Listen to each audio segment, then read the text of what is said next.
Evangelho segundo Marcos, irmãos, capítulo de número 11, versos 12 a 26. Diz assim a palavra de nosso Deus.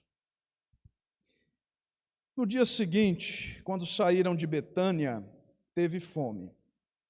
E vendo de longe uma figueira com folhas, foi ver se nela, porventura, acharia alguma coisa.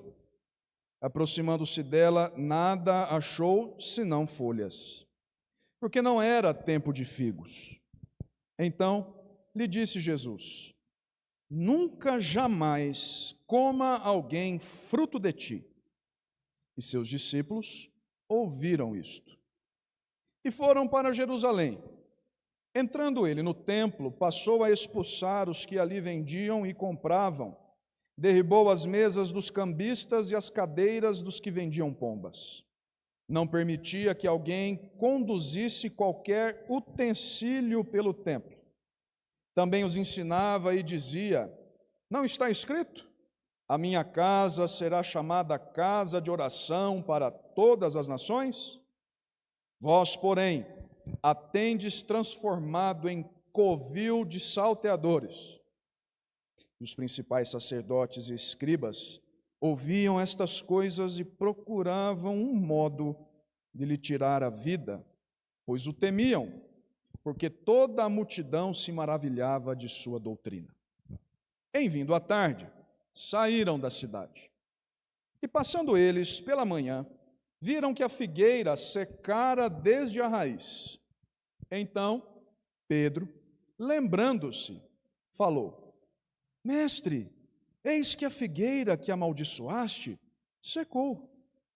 Ao que Jesus lhes disse: tende fé em Deus.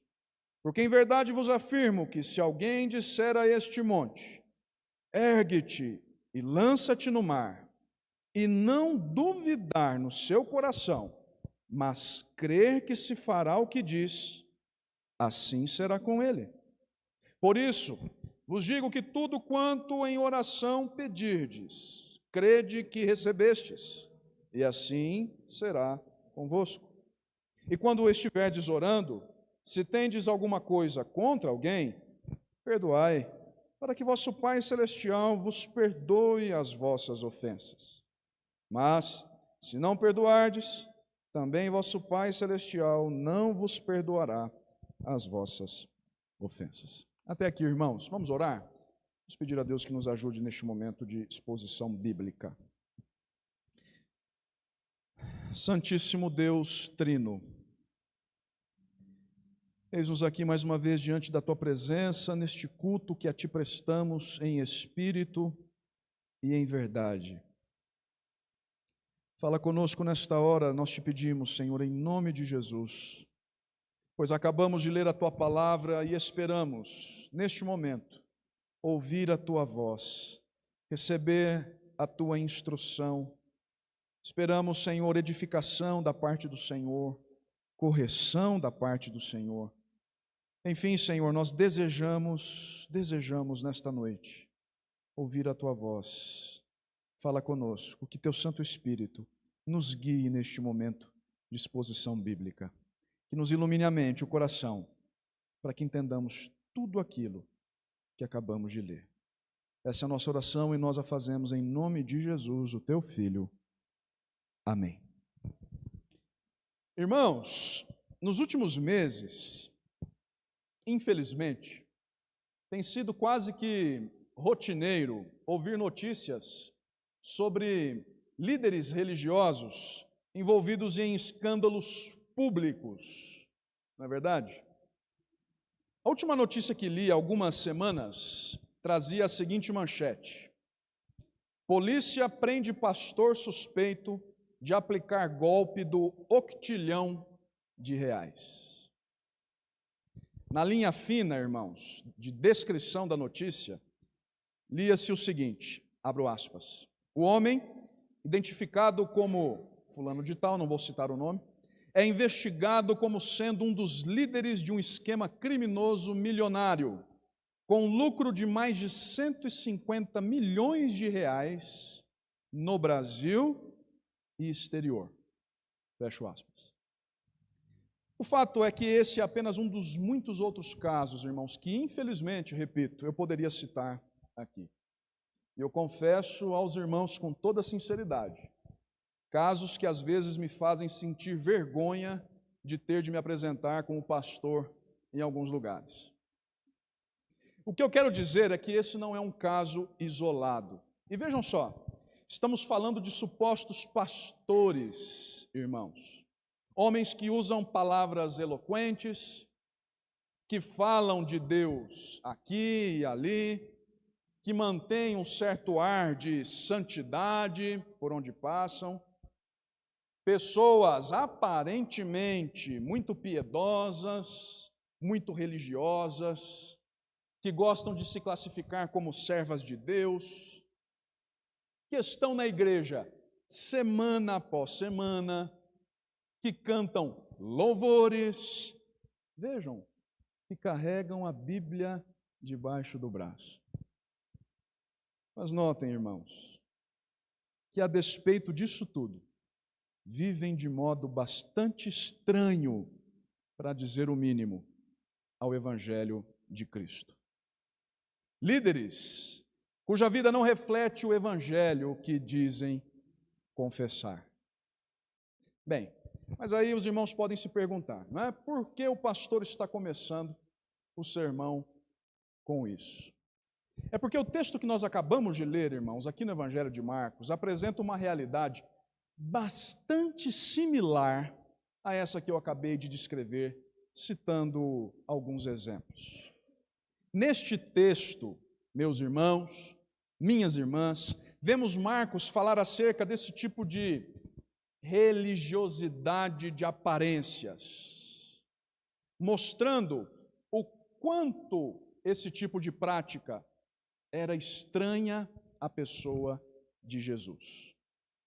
Tudo isso para, no final da narrativa, nos mostrar, ao fim, qual é a essência da fé cristã. Ou seja, o que caracteriza a verdadeira fé cristã em contraste a esse tipo de fé falsa, de aparências e superficial. Então, é por esse texto que nós vamos caminhar nesta noite, aprendendo, atenção, as 3 lições que Marcos nos ensina aqui nesta passagem. Nós temos 3 lições aqui compreendidas nestes versos e eu chamo a atenção dos irmãos para a primeira delas, portanto. Se os irmãos têm o hábito de tomar notas, vou dizer qual é a primeira lição aqui do texto, versos 12 a 14. Para Jesus, de nada adianta nos chamarmos povo de Deus se não tivermos bons frutos. Primeira lição, para Jesus, de nada adianta nos chamarmos povo de Deus se não tivermos bons frutos. Como eu disse, essa verdade está compreendida nos versos 12 a 14 do texto, para os quais eu peço que voltemos os olhos mais uma vez agora. Por favor, vejam comigo, inicialmente apenas esses versos, mais uma vez, 12 a 14. Marcos escreve: No dia seguinte, quando saíram de Betânia, teve fome, e vendo de longe uma figueira com folhas, foi ver se nela, porventura, acharia alguma coisa. Aproximando-se dela, nada achou, senão folhas, porque não era tempo de figos. Então lhe disse Jesus: Nunca jamais coma alguém fruto de ti. E seus discípulos ouviram isto. Como a história começa, irmãos? Bom, vamos voltar um pouquinho ao contexto. Se os irmãos bem se lembram, em nossa última mensagem aqui no Evangelho de Marcos, nós olhamos para os versos de número 1 a número 11, deste mesmo capítulo, vimos que Jesus finalmente chegou em Jerusalém. Estão lembrados? Muitas pessoas receberam Jesus em Jerusalém com honrarias reais. Estão lembrados do texto, irmãos? Versos de número 1 a 11, muitos gritavam: Hosana, bendito que vem em nome do Senhor, bendito o reino que vem, o reino de Davi, nosso Pai. Mas, como todos nós sabemos, Jesus não era um rei político. Ele está em Jerusalém agora para dar sua vida em resgate de muitos. No final desta semana, narrada por Marcos aqui, irmãos, Jesus morrerá numa cruz, como um criminoso. Por isso, em alguns sentidos, a atitude de Jesus ao entrar em Jerusalém é bastante frustrante. Vamos nos lembrar do que Marcos contou no verso de número 11. Ele entra na cidade, no templo, observa tudo com bastante atenção e vai embora para Betânia. Não derruba o poder romano, não derruba o império romano como muitos esperavam, ele não é um rei político. Ele vai até o templo, olha tudo com bastante atenção e vai para Betânia passar a noite. Betânia era um vilarejo bem próximo de Jerusalém. Lembrem-se, os dias aqui eram dias de Páscoa. A cidade de Jerusalém estava cheia de peregrinos. Portanto, ele vai se hospedar num vilarejo vizinho, muito provavelmente na casa de seus amigos Lázaro, Marta e Maria. As pessoas esperavam que um líder político se levantasse contra Roma, mas nada aconteceu. Pois bem, tudo isso para dizer aos irmãos que agora Marcos passa a narrar o que aconteceu no dia seguinte.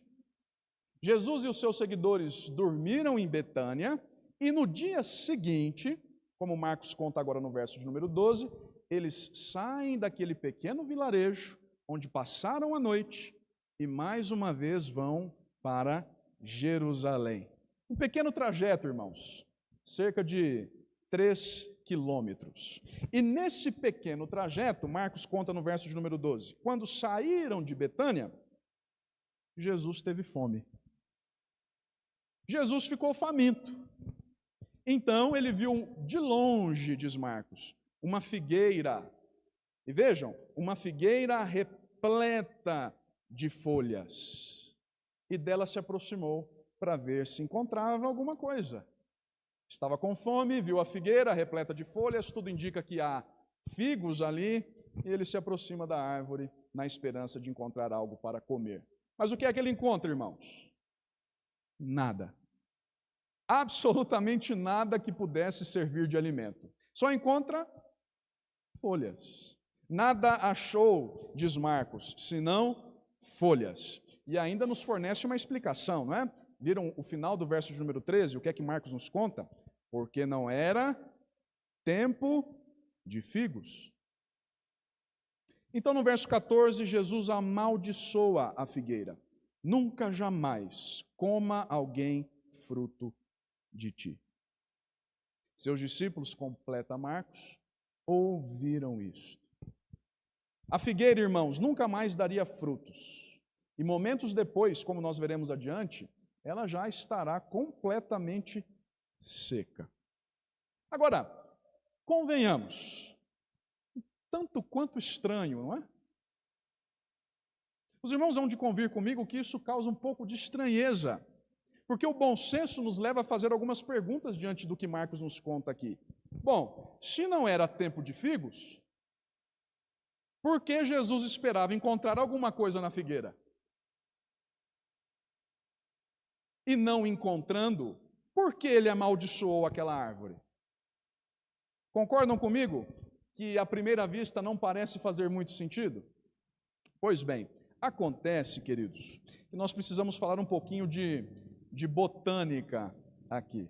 Segundo alguns estudiosos, se a figueira já estava repleta de folhas, como Marcos nos conta que estava, em plena folhagem, era de se esperar que ela já tivesse alguns brotos comestíveis. Antes mesmo de produzir folhas, inclusive, dizem estudiosos, uma figueira comum já teria produzido brotos de figo. Brotos que eram comestíveis, embora, evidentemente, não fossem figos maduros. Então, Jesus vai até a figueira esperando encontrar esses brotos para comer. Mas ele não encontra.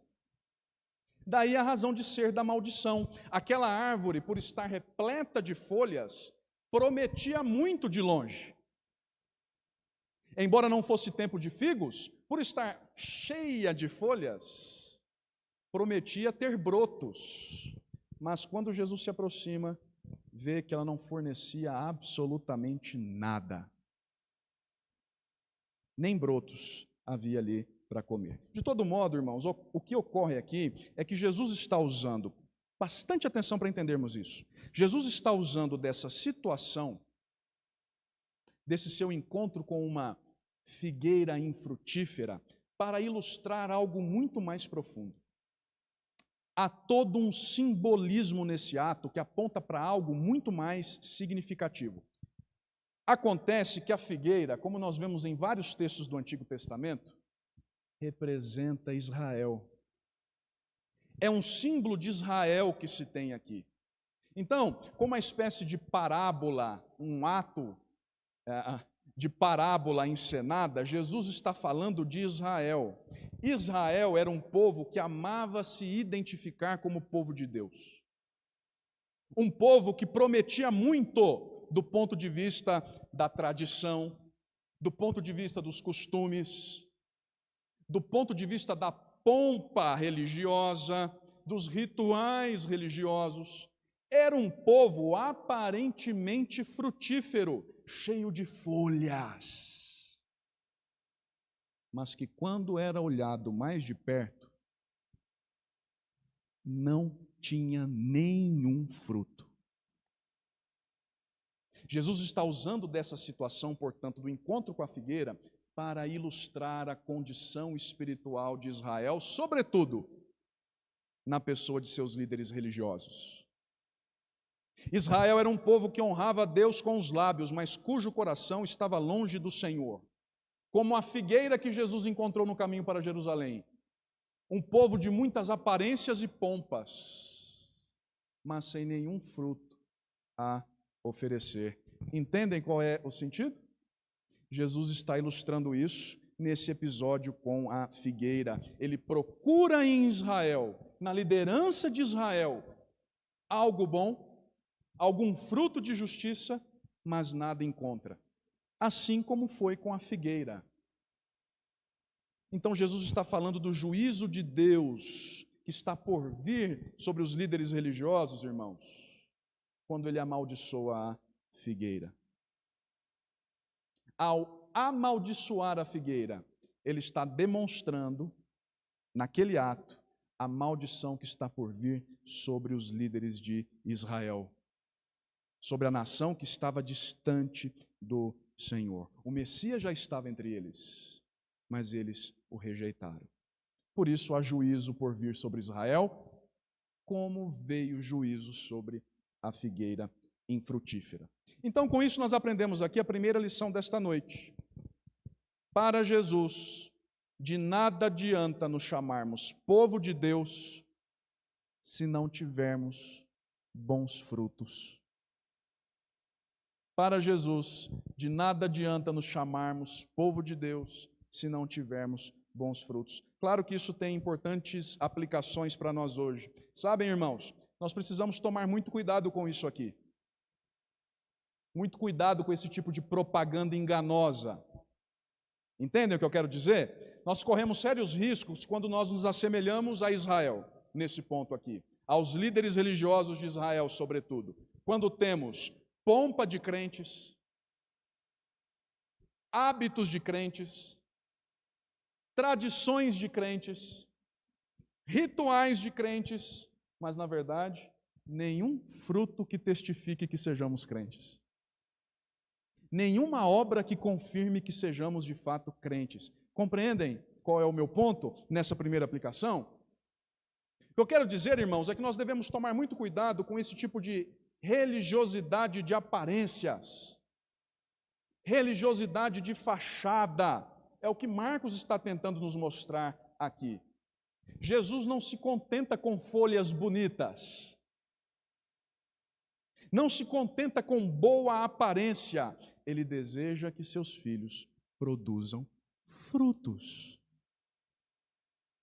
Ele deseja que seus filhos produzam boas obras. De que adianta, irmãos, afirmarmos ao mundo que nós temos fé, se nós não evidenciamos isso em bons frutos?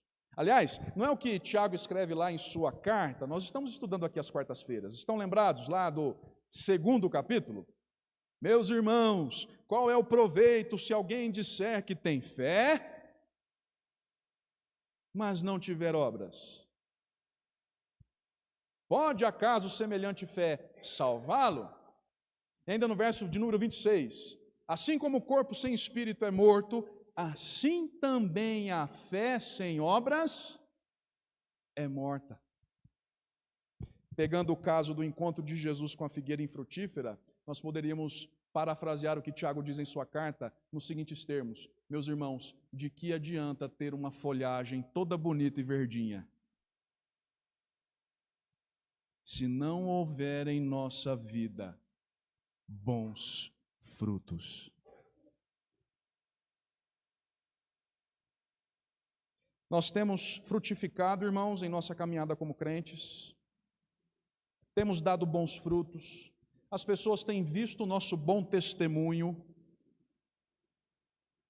Esse sim é crente, esse sim é cristão, ele fala de modo diferente, ele age de modo diferente, ele pensa de modo diferente, ele ajuda quem precisa, ama a Deus e ao seu próximo.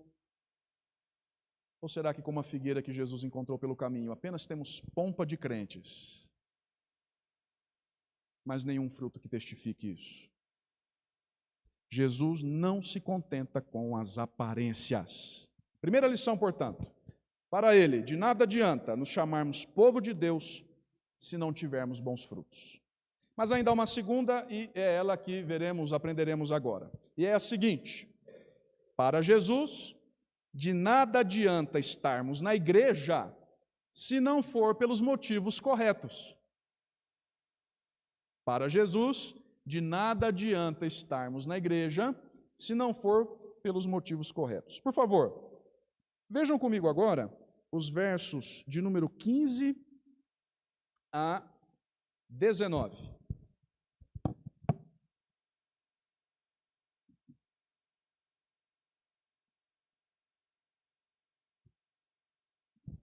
E foram para Jerusalém. Entrando ele no templo, passou a expulsar os que ali vendiam e compravam. Derribou as mesas dos cambistas e as cadeiras dos que vendiam pombas. Não permitia que alguém conduzisse qualquer utensílio pelo templo. Também os ensinava e dizia: não está escrito?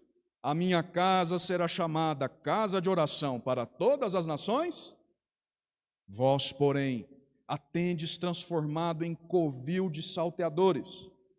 E os principais sacerdotes e escribas ouviam estas coisas e procuravam um modo de lhe tirar a vida, pois o temiam, porque toda a multidão se maravilhava de sua doutrina. Em vindo à tarde, saíram da cidade. Como é que Marcos continua aqui a história, a narrativa, irmãos? Depois do episódio com a figueira, Jesus e seus discípulos seguem a relativamente curta caminhada até Jerusalém. E, vejam só, com um destino certo. Qual é?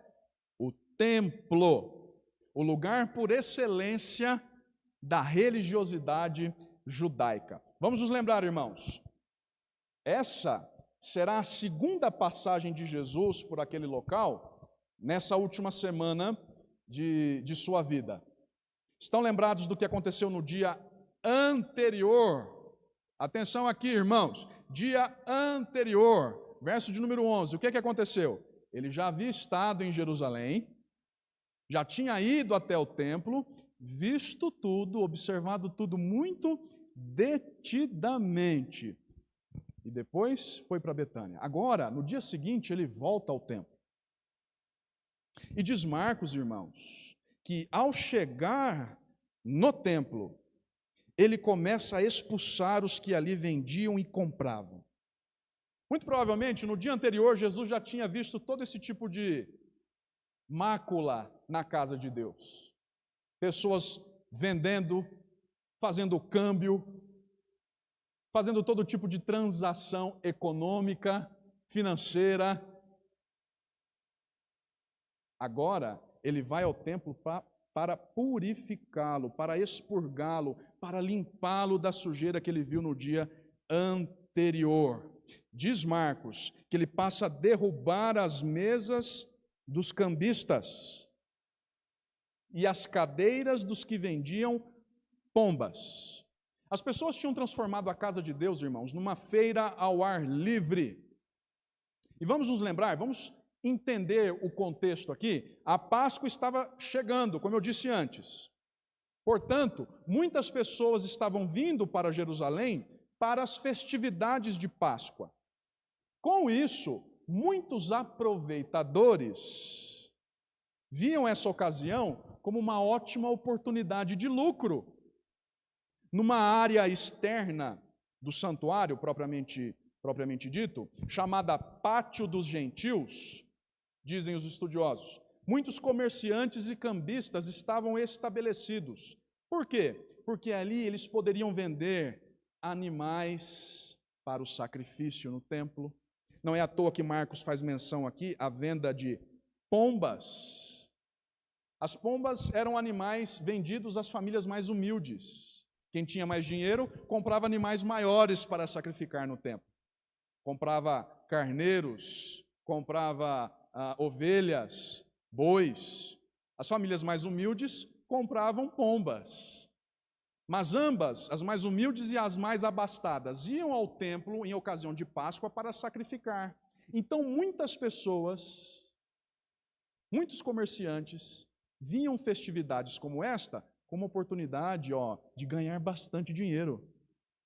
As pessoas estão vindo para cá sacrificar, que tal vender o sacrifício dentro da igreja? E diz Marcos que ainda havia ali cambistas. Qual é o sentido aqui, irmãos? Vamos entender. Muitas pessoas vinham de várias regiões do mundo de então para Jerusalém, para a festividade de Páscoa. Judeus de todo o mundo vinham com as moedas de suas regiões. Só que quando chegavam no templo em Jerusalém, havia uma moeda oficial aceita pelos líderes religiosos. Não era qualquer moeda com a qual se podia comprar, por exemplo, animais para os sacrifícios, para se ofertar na casa de Deus. Então, cambistas também faziam ali a troca do dinheiro. Em suma, o templo, irmãos, virou uma casa de comércio e de troca. Foi esse tipo de sujeira que Jesus viu atentamente no dia anterior, a qual ele está limpando agora no dia seguinte. João, em seu evangelho, em texto que narra este mesmo episódio, só que lá no evangelho de João, diz que Jesus fez um chicote e começou a dar chicotadas nos comerciantes, virou as mesas, derrubou o dinheiro dos cambistas no chão. De fato, irmãos, o nosso mestre afrontou toda aquela gente que fizera da casa de Deus uma mera casa de negócios. E vejam, tudo isso apelando à Bíblia. Tudo isso apelando à Sagrada Escritura. Prestaram atenção ao verso de número 17? Vejam as profecias citadas por Jesus aqui, dos livros que nós lemos no início do culto, Isaías 56 e Jeremias 7. Não está escrito, a minha casa será chamada casa de oração para todas as nações? Isaías 56. E depois, vós, porém, a tendes transformado em covil de salteadores. Jeremias 7. O templo deveria ser a casa de oração, irmãos, a todos os povos, mas o próprio povo de Deus, Israel, contaminou o espaço, transformou o espaço num covil de ladrões. Palavras duras de Jesus, não é? A ponto, vejam, versos 18 e 19, dos principais sacerdotes e escribas, ao ouvirem estas coisas, procurarem um modo de lhe tirar a vida.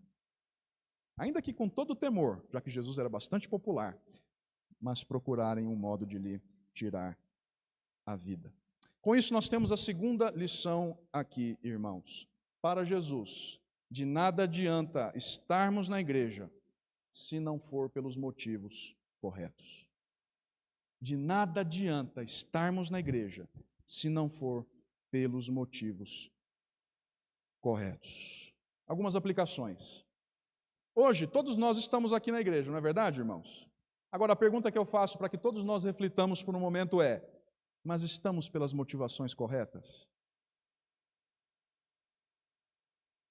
Você está aqui nesta noite, meu irmão, pelo motivo correto? O que é que te traz à igreja nesta noite? Eu vou ser um pouco mais direto. O que é que te traz à igreja, meu irmão e minha irmã, semana após semana? Você vem para cultuar a Deus, para louvar a Deus, para adorar a Deus, ou só para cumprir tabela? Ou só por estar acostumado com a frequência aqui semanal, por encontrar aqui pessoas queridas, e é verdade que nós encontramos aqui pessoas queridas, irmãos amados, irmãs amadas nossas, mas será que esta deve ser a nossa principal motivação? O que é que nos traz à igreja, irmão, semana após semana? Os motivos corretos, que devem nos levar a louvar e adorar a Deus, ou, por exemplo, a pressão dos meus pais, a pressão dos meus amigos, a pressão dos meus próprios irmãos de fé, pressão da liderança da igreja. Ah, se eu não for, o pastor vai me mandar mensagem durante a semana. E eu não quero passar por esse tipo de constrangimento. O que é que nos traz à igreja, irmãos? Para qual finalidade nós vimos a igreja?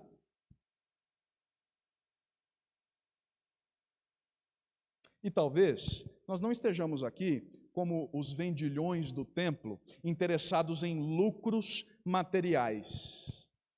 Talvez, meu irmão, você não esteja aqui para ganhar dinheiro. Tomara que não mesmo. Mas será que não está aqui simplesmente visando outro tipo de ganho? Entendam o que eu vou dizer, irmãos. Às vezes nós estamos na igreja só para buscar o que nos interessa. Conforto emocional, paz interior, solução para os problemas na família, solução para os problemas no trabalho. Tudo isso pode acontecer? Deus pode nos abençoar com isso tudo? É claro que pode. Mas esses não devem ser os principais motivos que nos trazem à casa do Senhor. Nós vimos a igreja para louvar a Deus, para adorar a Deus, e assim, graciosamente, Ele nos abençoa com tudo aquilo de que necessitamos.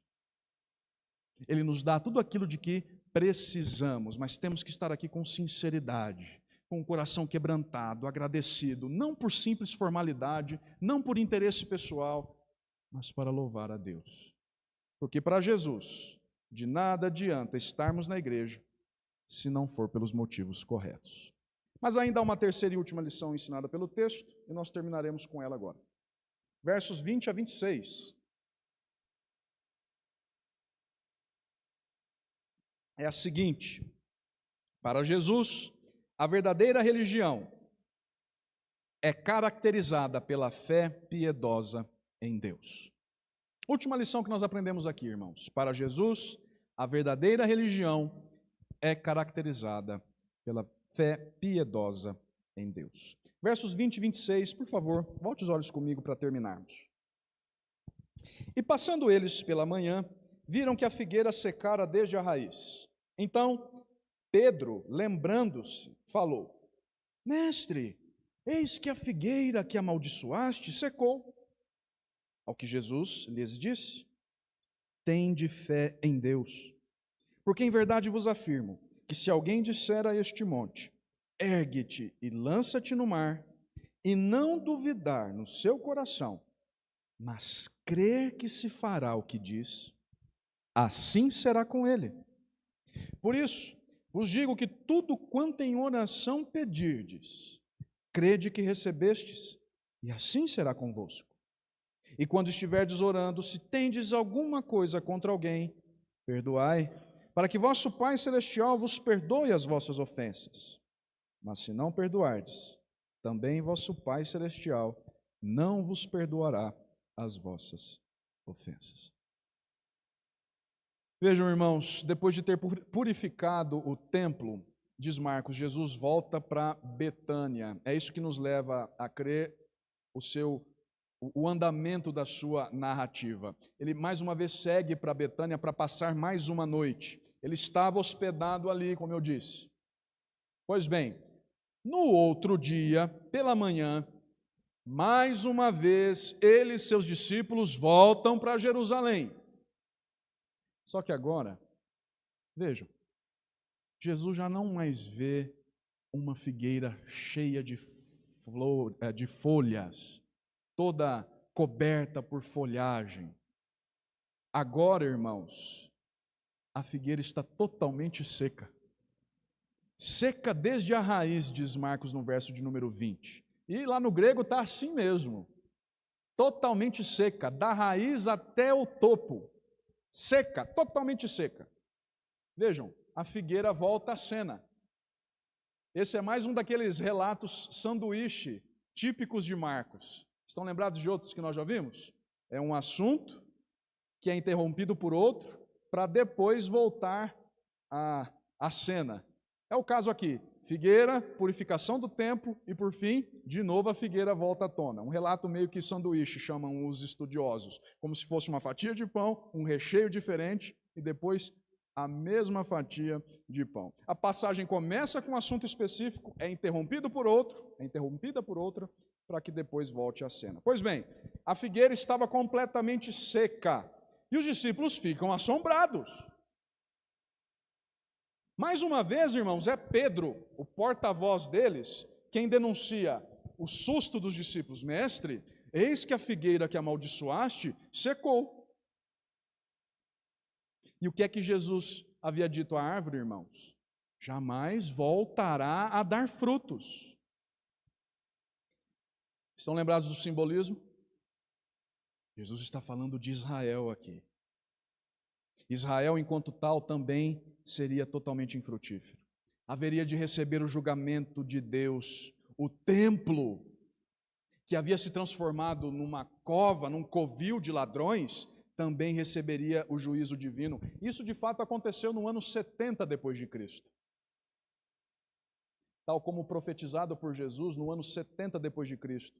Os romanos invadem Jerusalém e destroem o templo quase que por completo, para que ele nunca mais voltasse a ser o mesmo. Hoje o que sobra é um muro lá. Já ouviu falar do Muro das Lamentações? Uma pequena parte do que foi o templo. Os discípulos devem ficar assustados, irmãos. Por quê? Porque pensem comigo. Vamos raciocinar juntos aqui. Se os líderes religiosos de Israel, como a figueira infrutífera, haveriam de ser condenados, e se o templo, que até então era o centro da religiosidade judaica, havia se transformado num covil de ladrões, como é que eles fariam dali em diante para adorar a Deus? Estão entendendo o raciocínio? A liderança religiosa está corrompida, o templo está corrompido. Como é que a gente vai fazer para adorar a Deus? Como é que vamos ser instruídos? E agora, o que será da religiosidade judaica? E é aí que Jesus usa da situação para, mais uma vez, ensinar uma preciosa lição aos seus discípulos. A verdadeira religiosidade é realizada, é exercida pela fé. Há de ser caracterizada pela fé piedosa em Deus. Verso 22. Tende fé em Deus. Tenham fé em Deus, creiam em Deus, confiem em Deus. Jesus assegura aos seus discípulos, como nós estamos acostumados a ouvir no ditado popular, que a fé deles pode mover montanhas. Se alguém disser ao monte, ergue-te e lança-te no mar, disse Jesus, com essa fé inabalável em Deus, esse alguém verá se cumprir o que disser. É claro, Jesus está usando aqui de uma, atenção, hipérbole, ou seja, de uma figura de linguagem de exagero. O que Jesus diz é que as maiores dificuldades poderão ser vencidas pela fé em Deus. Esse é o ponto. O que Jesus está dizendo aqui é que não importará o tamanho da dificuldade, não importa que a liderança israelita religiosa esteja corrompida, não importa que o templo tenha se transformado num covil de salteadores. Se você tiver fé em Deus, todo esse tipo de barreira, que aos nossos olhos parece gigantesco, poderá ser vencido. Basta que os seus seguidores tenham fé em Deus. Tudo o que pedirem, diz Jesus, receberão. Se crerem, receberão. Vejam, aqui é um detalhe muito importante, para o qual a gente nem sempre presta atenção, irmãos. Jesus conecta a fé em Deus à prática de oração.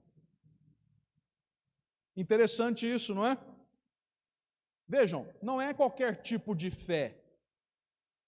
Não é fé em mim mesmo. Não é fé na fé. Já ouviu aquele tipo de pessoa que tem fé na fé? Ah, não, eu tenho fé que vai acontecer. Mas por que não? Porque eu tenho fé. Eu tenho fé que vai acontecer. Fé na fé. Não é o tipo de fé na fé que Jesus está falando aqui. Jesus está falando de um tipo de fé, irmãos, que é demonstrado em práticas piedosas, como a prática da oração, por exemplo.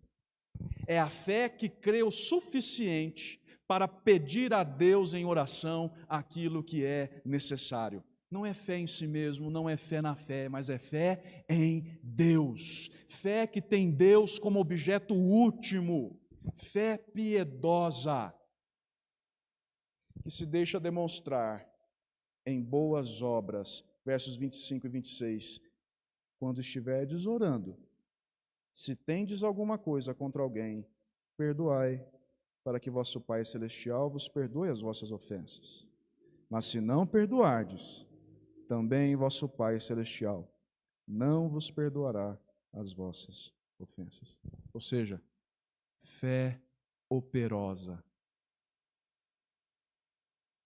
Fé que dá bons frutos, ao contrário da figueira infrutífera. Frutos como oração e perdão. Não importa que os líderes e o próprio templo de Israel estejam corrompidos. Se seus discípulos tiverem fé em Deus, viverão de modo totalmente agradável a Ele. Aqui nós temos a terceira e última lição, irmãos. Para Jesus, a verdadeira religião é caracterizada pela fé piedosa em Deus. Algumas aplicações para terminarmos. Irmãos, a palavra de Deus é muito clara. Ninguém pode se aproximar de Deus sem crer que Ele existe. O autor da carta aos Hebreus deixa isso muito claro. De fato, sem fé é impossível agradar a Deus, porquanto é necessário que aquele que se aproxima de Deus creia que Ele existe e que se torna galardoador dos que o buscam. Diante disso, eu quero perguntar a todos nós nesta hora, à guisa de aplicação: quanto temos crido em Deus, irmãos? Quanto que nossa fé está alicerçada em Deus? Muitas vezes nós nos esquecemos que pela fé em Deus, nós podemos alcançar coisas que jamais alcançaríamos por nós mesmos. A verdadeira fé cristã, crente, a verdadeira religião cristã, crente, será sempre marcada por esse tipo de fé piedosa, fé operosa, fé que nos leva a orar. Quanto tempo de nossa semana nós dedicamos à oração? Quanto tempo do nosso dia, irmãos, nós dedicamos à oração, demonstrando que temos fé em Deus? Porque se de fato temos fé em Deus, nós vamos buscá-lo em oração. Senhor, eu creio em Ti, por isso eu falo contigo. Descanso o meu problema em Tuas mãos, peço ao Senhor para que mude a situação. E com que frequência nós temos perdoado aqueles que nos ofendem, irmãos? A fé também leva a esse tipo de obra. Eu sempre digo isso aqui e repito, para que ninguém seja pego de surpresa e fique totalmente frustrado. Eu sou muito pecador e posso pecar com qualquer um dos irmãos. Assim como os irmãos também podem pecar comigo, porque também são pecadores. Nós não podemos esperar uns dos outros perfeição, porque ninguém de nós é perfeito. Nós estamos sendo aperfeiçoados, é verdade. Mas perfeito, ninguém de nós ainda é. Nós não podemos esperar, portanto, uns dos outros perfeição. Mas e perdão? Como crentes, não deveríamos sempre exercer quando alguém nos chateia, pisa no nosso calo, e não deveríamos também esperar de nosso irmão, de nossa irmã, que nos perdoe quando nós falhamos, pisamos na bola, porque a verdadeira fé em Jesus redunda em boas obras, como o perdão. Para Jesus, irmãos, a verdadeira religião é caracterizada pela fé piedosa em Deus. Que Deus nos abençoe. Que nós nos diferenciemos daqueles que dizem ser cristãos, mas vivem de modo totalmente estranho à fé cristã. Que nós sempre nos lembremos de tudo que aprendemos hoje, irmãos, e vivamos pela fé piedosa em Deus, muito além das aparências. Para a sua honra e para a sua glória, em nome de seu Filho Jesus, o nosso Senhor. Amém.